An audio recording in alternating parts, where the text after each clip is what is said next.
Agosto de 1847, Mississippi. Una viuda acaba de tomar la decisión más perturbadora en la historia de las plantaciones del sur. No está eligiendo esclavos para el campo de algodón. No está seleccionando sirvientes para la casa principal. Está buscando al hombre más alto, más fuerte de su propiedad para algo que ella llama un proyecto de mejoramiento de linaje. Y los sujetos de este experimento no serán extraños. Serán sus propias 5 hijas. Lo que estás a punto de escuchar desafiará todo lo que creías saber sobre los límites de la crueldad humana, porque esta historia no trata solo sobre esclavitud. Trata sobre una madre que convirtió a sus propias hijas en ganado reproductivo y a un hombre esclavizado en lo que ella consideraba simple material genético. Y lo más aterrador es que todo está documentado en archivos judiciales, cartas personales y testimonios que permanecieron enterrados durante más de un siglo. Margaret Thornton tenía 43 años cuando enviudó. Era dueña de la plantación Oakwood, 600 acres de tierra de algodón trabajados por 45 personas esclavizadas. Tenía 5 hijas sin casar: Sarah de 24 años, Mary de 22, Elizabeth de 20, Catherine de 18 y Anne, la más joven, de apenas 16. Su esposo Richard había muerto 2 años antes de fiebre amarilla, dejándole el control total de la plantación con una instrucción clara en su testamento. Debía administrarla hasta que las hijas se casaran con hombres apropiados que pudieran asumir el control. Pero Margaret había desarrollado ideas que habrían horrorizado incluso a su difunto esposo. Ideas que nacieron de la pseudociencia eugénica que circulaba entre ciertos propietarios de plantaciones, combinadas con un poder absoluto sobre seres humanos que la ley consideraba propiedad. En cartas descubiertas en 1972 en un archivo de Charleston, cartas que permanecieron ocultas durante 125 años, Margaret expresaba una obsesión creciente. Había llegado a creer que la línea familiar Thornton se estaba debilitando. Generaciones de matrimonios entre primos, de lo que ella llamaba constituciones delicadas, estaban produciendo, según su visión distorsionada, una estirpe cada vez más frágil. Y entonces observó algo que torció su mente en una dirección que nadie había tomado antes. Los esclavos de su plantación, particularmente los hombres de lo que ella denominaba especímenes físicos superiores, poseían una vitalidad y fuerza que su propia clase había perdido a través de lo que llamaba refinamiento excesivo. Y aquí es donde su pensamiento cruzó un umbral moral del que no hay retorno. En una carta a su hermana fechada en marzo de 1847, Margaret escribió con la fría precisión de alguien planificando una transacción comercial. ¿Qué pasaría si este vigor pudiera introducirse en líneas de sangre blancas mientras se mantiene la posición social a través del cuidadoso manejo del reconocimiento de paternidad? Lee esa frase de nuevo. Manejo del reconocimiento de paternidad. Margaret Thornton había concebido un plan donde usaría a un hombre esclavizado como lo que ella llamaba donante de vigor para sus propias hijas, y luego criaría a los niños resultantes como blancos, simplemente declarándolo así y controlando toda la narrativa sobre su concepción. No era ciencia.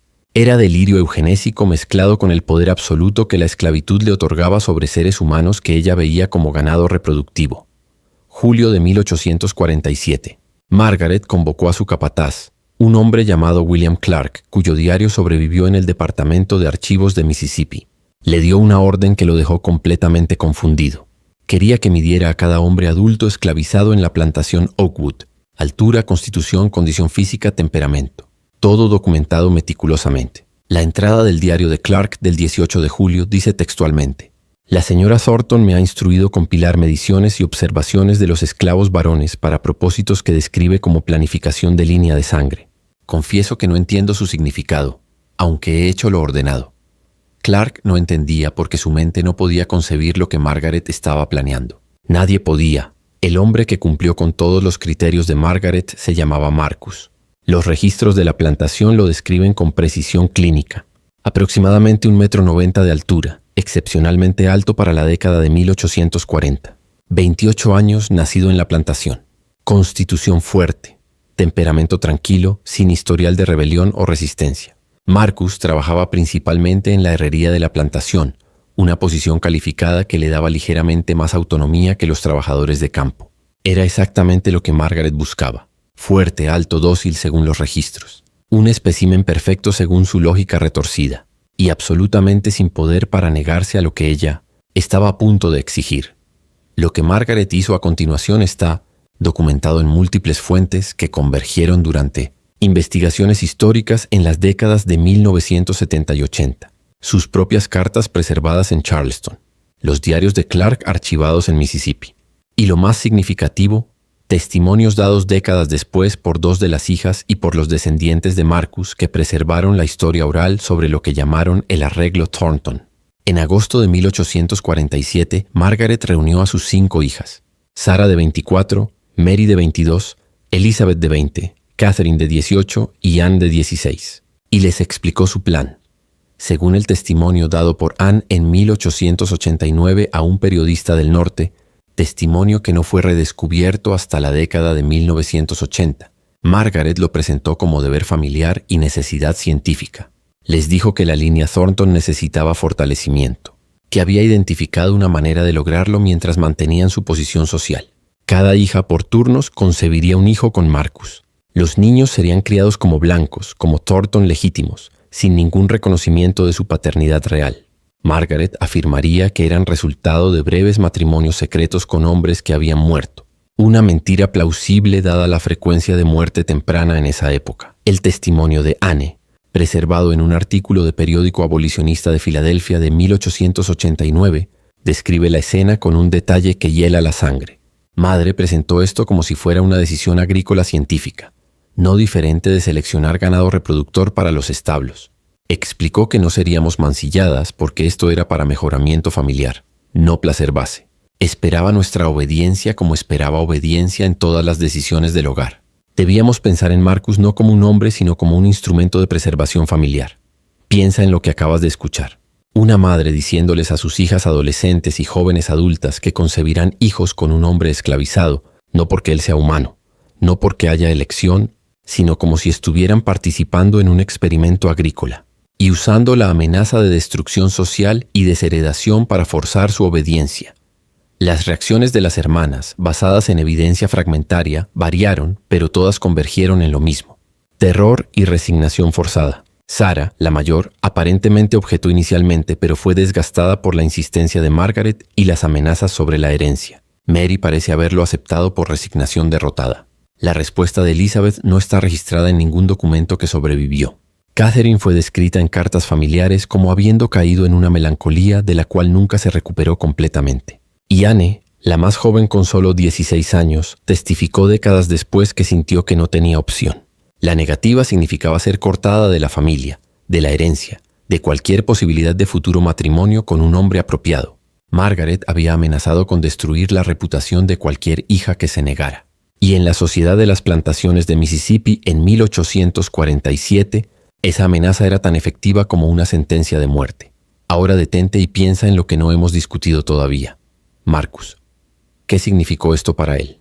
Un hombre esclavizado de 28 años que trabajaba en la herrería, que tenía habilidades, que tenía pensamientos y sentimientos y humanidad que el sistema legal consideraba inexistente. Margaret lo convocó y le explicó lo que se esperaba de él. No era una solicitud, no había posibilidad de consentimiento. Era una orden respaldada por todo el poder de la esclavitud. La amenaza de violencia física, de venta lejos de cualquier familiar que pudiera tener en la plantación de muerte. El consentimiento es imposible cuando la alternativa es la destrucción total. La perspectiva de Marcus nos llega a través de la historia oral, preservada por sus descendientes, y fragmentos de testimonio que dio mucho después. Lo que está claro es que entendió inmediatamente lo que se le exigía y que la negativa significaría castigo severo, venta o muerte. Según la historia familiar registrada en una entrevista del proyecto WPA de narrativas de esclavos de la década de 1930 con el bisnieto de Marcus, él intentó resistir solicitando que lo vendieran a otra plantación. Margaret se negó. Entonces intentó escapar en septiembre de 1847, pero fue capturado en 2 días y traído de vuelta. El diario de Clark del 15 de septiembre de 1847 registra: devuelto el fugitivo Marcus a la señora Thornton. Ordenó que no hubiera azotes, lo cual me sorprendió, pero en cambio instruyó que fuera mantenido en los cuartos bajo guardia hasta nuevo aviso. Margaret no lo castigó físicamente porque lo necesitaba funcional para su plan. Lo estaba guardando como ganado reproductor valioso. El proyecto de línea de sangre de Margaret comenzó en serio en octubre de 1847. Durante los siguientes 5 años, según registros de nacimientos de la plantación y datos de censos, 5 niños nacieron de las hijas Thornton. Sarah dio a luz un hijo en 1848, Mary una hija en 1849, Elizabeth un hijo en 1850, Catherine una hija en 1851. y Anne un hijo en 1852. Los 5 niños fueron registrados en documentos familiares como Thornton sin padre listado, todos descritos como blancos en registros oficiales a pesar de lo que un examen médico habría revelado sobre su paternidad. Margaret controló cada aspecto del arreglo y sus consecuencias con precisión dictatorial. Los niños fueron criados en la casa principal como Thornton blancos. Marcus permaneció esclavizado, trabajando en la herrería, prohibido de reconocer a sus hijos o tener cualquier relación paternal con ellos. Las hijas fueron mantenidas socialmente aisladas durante sus embarazos, con Margaret diciéndoles a vecinos y familia extendida que cada una estaba recuperándose de enfermedad o visitando parientes. Después de dar a luz, las hijas fueron gradualmente reintroducidas a la sociedad con los hijos de sus esposos fallecidos. Historias fabricadas completas con cartas falsificadas y conexiones familiares manufacturadas. Margaret les enseñó exactamente qué decir, cómo presentar la narrativa, cómo mantener la mentira que protegería su posición social pero destruiría sus almas. El daño psicológico que este arreglo infligió en todos los involucrados es evidente en registros fragmentarios.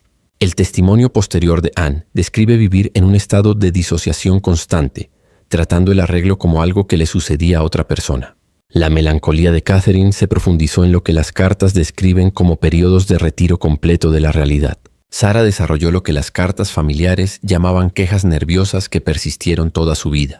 Y Marcus, según sus descendientes, se volvió emocionalmente entumecido, describiéndose a sí mismo como un fantasma caminando a través de mi propia vida. 5 hijos viviendo en la misma propiedad que su padre biológico, siendo criados para verlo como propiedad, para no reconocer la conexión que los unía. Marcus viéndolos crecer sabiendo que eran su sangre, incapaz de hablarles, de tocarlos como padre, de protegerlos de la mentira envenenada en la que estaban siendo criados. Pero el plan de Margaret requería más que controlar el presente. Requería controlar el futuro. A medida que los niños crecieran, eventualmente harían preguntas sobre sus padres. Margaret se preparó para esto creando elaboradas historias falsas para cada esposo fallecido. Comerciantes de Nueva Orleans que murieron de fiebre amarilla.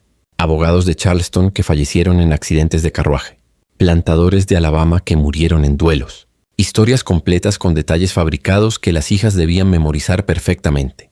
Y advirtió a sus hijas que cualquier desviación de la narrativa oficial resultaría en destrucción social para ellas y sus hijos. El miedo era el cemento que mantenía toda la estructura de mentiras en pie. Durante casi 2 décadas, Margaret Thornton mantuvo el control de la narrativa. Los 5 niños crecieron creyendo que eran Thornton blancos con padres fallecidos que habían sido comerciantes o profesionales de ciudades distantes.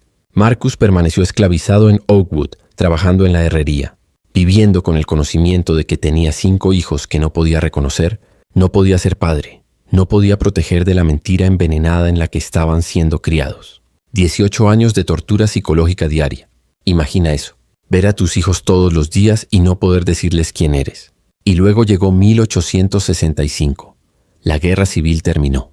La esclavitud fue abolida. La estructura de poder que había habilitado todo el esquema de Margaret colapsó como un castillo de naipes. Y Marcus, ahora de aproximadamente 46 años, tomó una decisión que expondría todo. Según testimonios preservados en registros de la Oficina de Libertos de Natchez, Marcus se acercó a soldados de la Unión en junio de 1865 y les dijo que tenía 5 hijos siendo criados como blancos en el hogar Thornton, que él era su padre, y que el arreglo había sido forzado por Margaret Thornton. Los soldados inicialmente no le creyeron. El reclamo parecía demasiado bizarro, demasiado extremo incluso para los horrores documentados de la esclavitud. ¿Un hombre negro afirmando ser padre de 5 niños blancos criados en una plantación? Pero Marcus fue persistente. Nombró a los niños. Describió sus nacimientos. Relató detalles sobre el arreglo que solo podían ser conocidos por alguien íntimamente involucrado. Sabía cosas que un observador externo nunca podría saber. Los nombres privados que las madres usaban para los niños.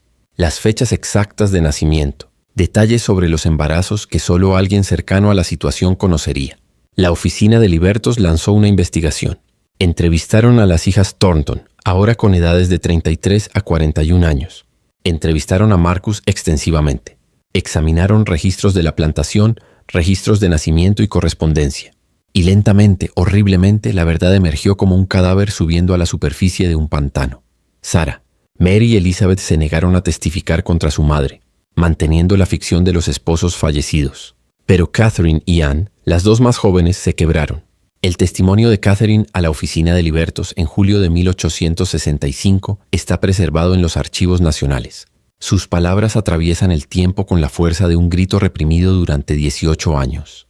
He vivido en el infierno durante 18 años. Madre forzó este arreglo sobre nosotras cuando éramos demasiado jóvenes para resistir, demasiado dependientes para negarnos. Nos trató como ganado reproductor. Trató a Marcus como un animal a ser usado. Y nos forzó a pretender que nuestros hijos eran blancos, a criarlos en una mentira, a nunca reconocer al hombre que es su padre. No puedo vivir con esto más. Hablaré la verdad incluso si me destruye. El testimonio de Anne fue aún más detallado, confirmando el relato de Marcus y añadiendo perspectivas psicológicas sobre las motivaciones y métodos de Margaret. Describió las amenazas, el aislamiento, la forma en que Margaret había usado su poder como madre y como dueña de su futuro económico para forzar obediencia. Describió vivir en disociación tratando el arreglo como algo que le sucedía a otra persona porque aceptar la realidad habría sido insoportable. Describió ver a Marcus en la plantación durante años, sabiendo que era el padre de su hijo, pero incapaz de reconocerlo porque hacerlo significaría la destrucción de todo. Los testimonios crearon un escándalo que desgarró la sociedad de Natchez. Las hijas Thornton fueron socialmente destruidas, exactamente el resultado que Margaret había amenazado usar para prevenir su resistencia. Pero ahora sucedía de todas formas porque la verdad finalmente había escapado. Los 5 niños, ahora con edades de 13 a 17 años, aprendieron la verdad sobre su paternidad de la manera más traumática posible. No en conversaciones privadas con sus madres, no en revelaciones graduales y cuidadosas, sino en investigaciones públicas de la oficina de Libertos donde extraños discutían los detalles íntimos de sus concepciones y las mentiras en las que habían sido criados. Pero aquí está lo que es más revelador, sobre cómo funciona el poder, incluso cuando colapsa. Margaret Thornton no enfrentó consecuencias legales. Ninguna. 0. La oficina de Libertos documentó lo que había sucedido, pero no tenía marco legal para procesar a una mujer blanca por coaccionar a sus propias hijas en arreglos sexuales con un hombre esclavizado que poseía. La violencia sexual contra Marcus no fue reconocida como violación porque el sistema legal aún luchaba por reconocer a hombres esclavizados como víctimas de coerción sexual por mujeres blancas. El abuso psicológico de las hijas fue descartado como asuntos familiares. El engaño practicado en los niños fue considerado lamentable pero no criminal. Margaret Thornton murió en 1868 a los 64 años, sin haber reconocido públicamente ningún error. Su testamento intentó distribuir la plantación entre sus hijas e hijos, todavía refiriéndose a ellos como Thornton legítimos sin mención de su paternidad real. ¿Qué pasó con las personas cuyas vidas Margaret destruyó? Marcus tomó el apellido Freeman después de la emancipación. Marcus Freeman, un nombre elegido deliberadamente. Libre. Intentó construir relaciones con sus 5 hijos, ahora adolescentes jóvenes, que acababan de aprender que él era su padre. Según la historia familiar oral, esto fue extraordinariamente difícil. Los niños habían sido criados para verse a sí mismos como blancos y para ver a las personas esclavizadas como fundamentalmente diferentes de ellos. Aprender que su padre era el hombre que habían visto trabajando en la herrería, que toda su identidad estaba construida sobre una mentira, creó trauma psicológico del que algunos nunca se recuperaron. De los 5 niños, solo 2 eventualmente aceptaron a Marcus como su padre. El hijo mayor, nacido de Sarah, eligió mantener su identidad como blanco y rechazó todo contacto con Marcus. La hija nacida de Mary se mudó a otro estado y cambió su nombre, borrando toda conexión con la historia Thornton. Pero el hijo nacido de Elizabeth y la hija nacida de Catherine eventualmente formaron relaciones con Marcus, aunque éstas fueron complicadas por años de daño psicológico y confusión de identidad racial. Imagina conocer a tu padre a los 17 años y que toda tu comprensión de quién eres se desmorone en ese momento. Anne Thornton, la hija más joven que tenía 16 años cuando el arreglo comenzó, nunca se casó y nunca se recuperó de lo que llamaba los años de horror. Vivió en circunstancias cada vez más pobres, alejada de la mayoría de su familia. Murió en 1893. Su testimonio de 1889 al periodista de Filadelfia representa su intento de asegurar que la verdad fuera registrada. Sus palabras finales en esa entrevista merecen ser citadas completas. Quiero que el mundo sepa lo que la esclavitud hizo posible. No solo la esclavitud de Marcus, sino la esclavitud de mis hermanas y de mí misma al plan retorcido de nuestra madre. Todos éramos propiedad a sus ojos. Marcus por ley, nosotras por costumbre social que daba a padres y madres poder absoluto sobre las hijas. Todos fuimos usados. Todos fuimos destruidos. Y ella nunca pagó por ello. Catherine Thornton.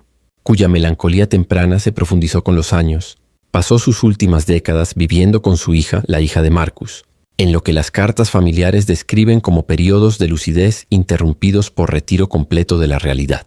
Murió en 1901, sin haber escapado nunca completamente de la prisión psicológica que su madre creó. Sarah y Mary, las dos mayores que se negaron a testificar contra Margaret, mantuvieron la ficción de sus esposos fallecidos hasta sus muertes en la década de 1880. Criaron a sus hijos como blancos, insistieron en la narrativa falsa y cortaron lazos con Catherine y Anne por traicionar a la familia. La mentira se convirtió en su identidad completa. Elizabeth, la hija del medio cuyos pensamientos están menos documentados, vivió tranquilamente en lo que quedaba de la propiedad de la plantación dividida hasta su muerte en 1895. Su hijo, el hijo de Marcus, heredó la tierra y vivió como un hombre de raza mixta en el sur de la Reconstrucción, enfrentando discriminación de comunidades tanto blancas como negras, atrapado entre mundos, perteneciendo a ninguno.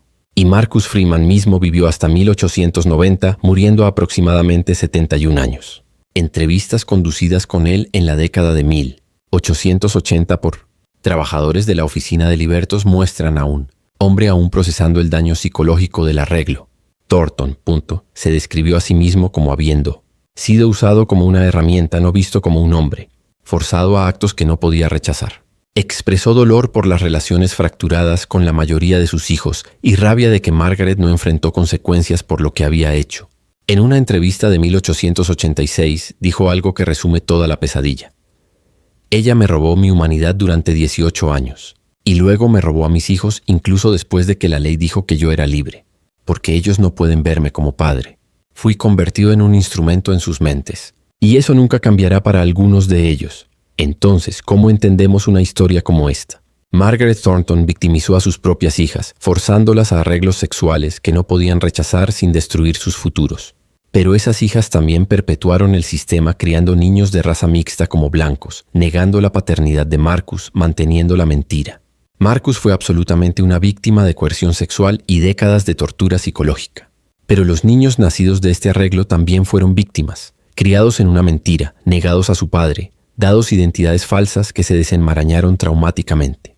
No hay forma simple de categorizar esta historia. No hay buenos contra malos limpiamente definidos excepto por Margaret misma, quien fue inequívocamente monstruosa. El proyecto de mejoramiento de línea de sangre de Margaret Thornton revela cómo la esclavitud corrompía cada relación humana que tocaba. Ella pudo tratar a sus propias hijas como ganado reproductor porque la sociedad de plantaciones ya trataba a mujeres esclavizadas de esa manera. Solo aplicó esa lógica a su propia familia. Pudo coaccionar a Marcus porque la esclavitud hacía los cuerpos de hombres negros propiedad para ser usada como los dueños blancos decidieran. Pudo falsificar las identidades de sus nietos porque las categorías raciales siempre fueron mentiras construidas mantenidas a través del poder, no la verdad. El sistema creó a Margaret Thornton, le dio el poder, la justificación pseudocientífica y el control legal absoluto sobre otros seres humanos que hicieron posible su plan retorcido. Y cuando ese sistema colapsó en 1865, ella no enfrentó consecuencias porque el sistema legal no sabía cómo reconocer este horror particular. Coerción sexual de hijas combinada con violencia sexual contra hombres esclavizados combinada con fraude de identidad racial en niños. Las categorías no existían. Así que Margaret murió libre, sin castigo, sin arrepentimiento público registrado. La historia permaneció enterrada durante más de un siglo porque era demasiado compleja, demasiado perturbadora, demasiado desafiante para narrativas simples sobre la esclavitud. Involucraba a una mujer blanca como perpetradora, hijas blancas como víctimas que también eran cómplices, un hombre esclavizado como víctima de violencia sexual. Categorías que hicieron a los historiadores incómodos, así que los fragmentos permanecieron, dispersos en archivos hasta que investigadores, en las décadas de 1970 y 80, comenzaron a encontrarlos y ensamblar el horror pieza por pieza. Las cartas de Margaret descubiertas en Charleston en 1972, los diarios de Clark archivados en Mississippi, el testimonio de la oficina de Libertos de 1865, el testimonio de Anne de 1889, redescubierto en 1980, las entrevistas de Marcus de la década de 1880, las historias orales familiares preservadas a través del proyecto WPA de 1930, múltiples fuentes independientes convergiendo para probar que esta pesadilla realmente sucedió. Esta es la verdad que intentaron enterrar. Margaret Thornton de Natchez, Mississippi, 1847 a 1865, documentada en archivos que permanecieron ocultos durante generaciones hasta que alguien finalmente tuvo el coraje de ensamblar los fragmentos y contar la historia completa. Una historia sobre cómo el poder absoluto corrompe absolutamente. Cómo la esclavitud no solo destruyó a los esclavizados, sino que envenenó las almas de los esclavizadores hasta que pudieron cometer atrocidades contra su propia sangre. Cómo las mentiras sobre raza fueron mantenidas a través de violencia, coerción y control narrativo. Y cómo las víctimas de estos sistemas a veces nunca se recuperan, llevando el trauma a través de generaciones. Los descendientes de Marcus Freeman, entrevistados durante el siglo XX, preservaron esta historia no como curiosidad, sino como advertencia, sobre lo que sucede cuando los seres humanos son tratados como propiedad, sobre lo que sucede cuando el poder no tiene límites, sobre lo que sucede cuando la pseudociencia se combina con prejuicio racial y poder absoluto. Preservaron la historia de su antepasado que sobrevivió 18 años de tortura psicológica, que intentó construir relaciones con hijos que habían sido enseñados a no verlo como humano, que vivió hasta los 70 años llevando el peso de lo que Margaret Thornton le había hecho. Esta historia no tiene final feliz. No hay redención. No hay justicia perfecta. Solo sobrevivientes intentando reconstruir identidades destrozadas, familias intentando sanar de traumas que atraviesan generaciones y registros históricos que casi se pierden porque la verdad era demasiado perturbadora para que las generaciones futuras la enfrentaran.